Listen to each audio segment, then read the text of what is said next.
Hello, let's continue our Sudoku adventure with Hidden Secrets by Strosahl.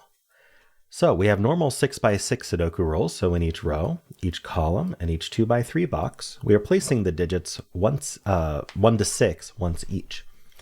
You'll notice that most of the cells in this grid, except this bottom right one, are covered in fog. That's why they're gray. Now it's dynamic fog, so you can't predict when the fog will clear. But as you get correct digits, fog may or may not clear.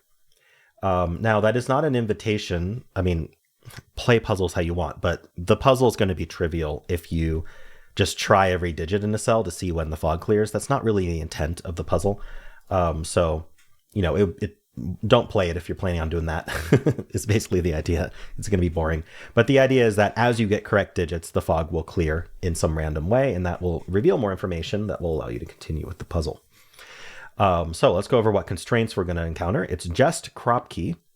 So we're going to get black and white dots. You can see that we kind of have half of the black dot here and here. You're allowed to use anything that you can see, even if you see like a little tiny thing in the corner, which I don't think you're going to see in this puzzle.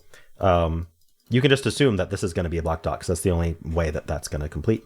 And so there is a black dot between these two cells and a black dot between these two cells. And what that's going to do is digits that are separated by a white dot or black dot have a 1 to 2 ratio. So if this was, I'm going to use a small digit, if this was say a 2, then this could be 1 because 2 is double 1, or this could be 4 because 4 is double 2. So one of them is exactly double the other across a black dot. Now, if you encounter a white dot, which will be obvious, it'll be a white dot instead of a black dot, then those are consecutive. So let's pretend this was a white dot, or pretend there's a white dot right here. Then if this was a 2, this could be 1 because 2 and 1 are consecutive, or it could be a 3 because 2 and 3 are consecutive. Now, we also have a negative constraint in this puzzle. All possible dots are given. So let's say there wasn't a white dot between these two and there wasn't a black dot between these two. If this was a 2, I would not be allowed to put a 1 here, a 3 here, or a 4 here because there is no dot, which means if this had been 1, 2, I need a white or a black dot there. If this had been a 1, 3, I need a white dot there. If this had been a 1, 4, I need a black dot there. And if there isn't, which we don't know yet because it's under fog, but if there isn't, then they cannot fulfill that constraint. So if we could have given a dot, we did, is the idea. Now, something that sometimes is confusing about crop key is that if there's a 1 and a 2, there can be a white dot or a black dot. It is setter's choice. It's not banned, right? Because you can't have both white and black. This doesn't require both white and black. It just requires one of the dots, either a white or a black. All right.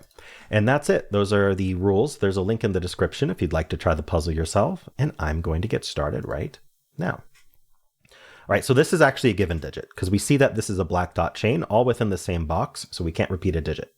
So let's think about, we're basically going to be doubling in one direction. Let's say this was the smallest digit. Say it was a 1.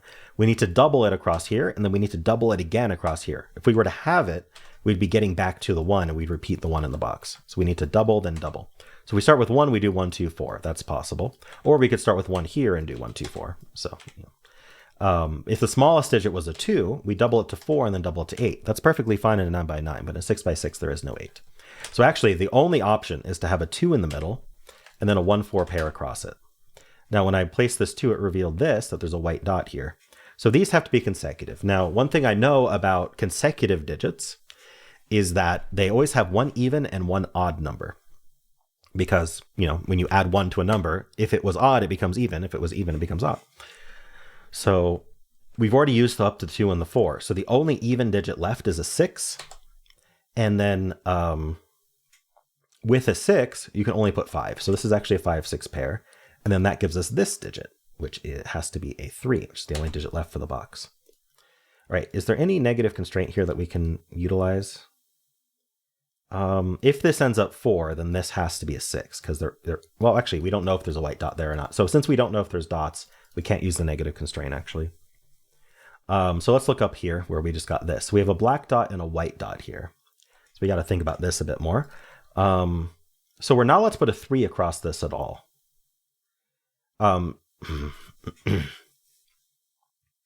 So, and then with this 1, 4 actually limits things as well. So for example, if I tried to put a 1 here, this would be forced to be a 2 across the white dot. And then this can't go back down to 1, so it would be forced to be a 4, to be double the 2. And now notice I've used up the 1 and the 4, which then breaks this cell. So I can't start with a 1 here. If I start with a 2 here, I can't go down to 1 because then I'd have to double it to 2 again. So I'd have to go up to 3, but I can't because the 3 is there. I can't start with a 3 because 3 is already in the column.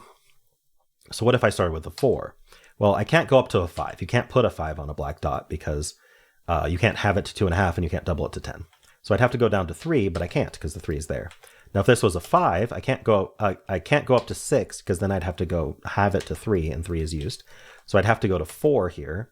And now from a 4, you can't double it to 8, so you'd have to have it to 2. So this is the first one that actually works, is starting with a 5. Now, if we put a 6 here, let's just do it over here so we can remember what the 5 did. If we put a 6 here, then we have to go down to 5, and again, you can't put a 5 on a black dot. So actually, this is 5, 4, 2. All right, and that makes that 1 and 4. Cool, so this 2 can half to 1 or double to 4. What else do we get out of this? Oh, we get this digit. This is the 6 for the column. And so this is a 3, 6 black dot, and this is also a 3, 6 black dot. Nothing to reward us for that. The 4 looks in here, placing the 4. And so then this is we need a 1. Now we know there's no white dot between these two because this cell's revealed. We'd see the half of the white dot. So this can't be a 1 because it would be consecutive. So that's our 1. And then this finishes the box with a 5. So let's pencil what's left here. We have 1, 2. We need a 3, 6 here. So 3, we know there's no white dot here. This is revealed. We have to be very careful about what's revealed and not. So this can't be 3. So this is 6 and this is 3. And then the 3 in the corner is celebrating. And then the 2 digits here are 1 and 2. And that is across a white dot, so that's good.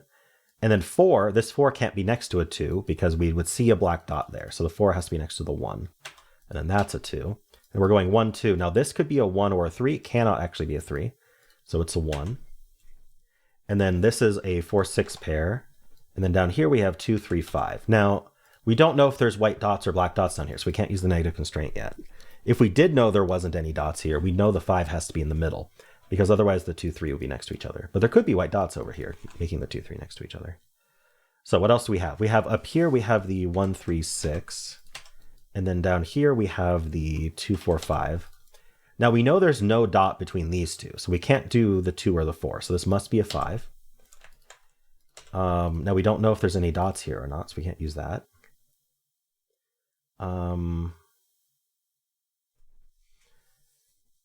Okay, I know there's no dot here. So this is from 1, 2. So this isn't a 5 or a 6. This 5, 6 has to end up somewhere up here, but we know it's not here because that would put this would require a white dot across them. In fact, this would be forced to be 6. This would be 5, and there'd be no white dot. So this is not the 5, 6, meaning this is the 1 or the 2. So this has to be the 2. That gives us the 3 and the 6. These are not 6s. These are not 3s. So this is the 1 and whatever. Okay, so, but we don't know if there's a white dot here or not. So this is just the 1, 5, 6 here. We need a 3 and, oh, we can finish this column. 1, 2, 3. This is a 4. We don't know if there's a dot here or not. But then this is with 3, 5, 6. All right, so clearly I'm missing something. We revealed that there's no dots here. That's interesting. This is all that got revealed. So we got to think about that a bit, I guess. Is there anywhere else? Yeah, the only, that. Oh, here, there's no dot. Okay, that makes it easier. The 3 here for a while now has been resolving this. This can't be 6 because there's no black dot. So that's a 5, that's a 6. These can't be 5, these can't be 6. So, this cannot be a 6. Look at that. If this was a 6, if this ends up a 3, we need a black dot. If this ends up a 5, we need a white dot. We don't have either dot. So the 3 and the 5 tell us this cannot be 6. So that's a 1 and that's a 6. That's 3 and 1. That's 4 and 6. That's 2 and 4. That's 5 and 2. We get the 5 and the 3, and we're done. And the whole thing reveals. So we did end up with some hidden dots here that it didn't reveal until we finished the whole puzzle, but the dots are all given, so we had to have them. Interesting.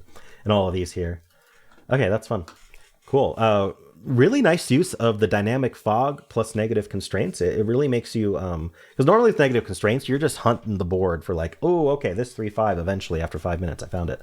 But by just revealing this one cell, we knew that it had to be related to that, and we could just scan around there and found it much more quickly. Really, really nice. I enjoyed that. Let me know how you did. If you enjoyed it, why don't leave a like, subscribe, and a kind comment below.